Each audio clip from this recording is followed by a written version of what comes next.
Hello friends, ಇವತ್ತು ನಾವು ಒಂದು ಐತಿಹಾಸಿಕ ಸ್ಥಳದಲ್ಲಿದ್ದೇವೆ. ಅದು ಮಹಾರಾಷ್ಟ್ರದ ಮಹಾಡ್ನ ಚೌಡರ್ ಕೆರೆ. ಹೆಚ್ಚಿನ ಜನರಿಗೆ ಇದರ ಬಗ್ಗೆ ಗೊತ್ತಿಲ್ಲ. ಮಹಾಡ್ನ ಹೆಸರು ವಾಸಿಯಾಗಿರೋದು ಮಹಾಡ್ ಸತ್ಯಾಗ್ರಹದಿಂದ. ಬನ್ನಿ ಅದರ ಬಗ್ಗೆ ತಿಳಿಯೋಣ.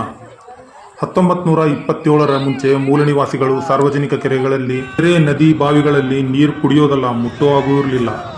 ಆ ಕೆರೆಯಲ್ಲಿ ನಾಯಿ, ದನ, ಇನ್ನಿತರ ಪ್ರಾಣಿಗಳು ನೀರು ಕುಡಿಬಹುದಾಗಿತ್ತು. ಆದರೆ ಬುಡಕಟ್ಟು ಜನ ಮೂಲ ನಿವಾಸಿಗಳಿಗೆ ಅನುಮತಿ ಇರಲಿಲ್ಲ. ಇದಕ್ಕೆ ಕಾರಣ ಬ್ರಿಟಿಷರಲ್ಲ, ಬೇರೆ ದೇಶದವರಲ್ಲ, ನಮ್ಮ ದೇಶದ ಮೇಲ್ಜಾತಿಯ ಸವರ್ಣೀಯರು. ಕಾರಣ ಜಾತಿ ಎಂಬ ಮೌಢ್ಯ ಅನಿಷ್ಟ ಪದ್ಧತಿ. ಇದೇ ಕಾರಣದಿಂದಾಗಿ 20 ಮಾರ್ಚ್ 1927ರಂದು ಬಾಬಾ ಸಾಹೇಬ್ ಅಂಬೇಡ್ಕರ್ ಅವರು ಈ ಅನಿಷ್ಟ ಜಾತಿ ಪದ್ಧತಿಯ ಮೌಢ್ಯದ ವಿರುದ್ಧ ಸತ್ಯಾಗ್ರಹಕ್ಕೆ ಕರೆ ನೀಡಿ, ಅದೇ ಮಹಾಡ್ ಸತ್ಯಾಗ್ರಹ.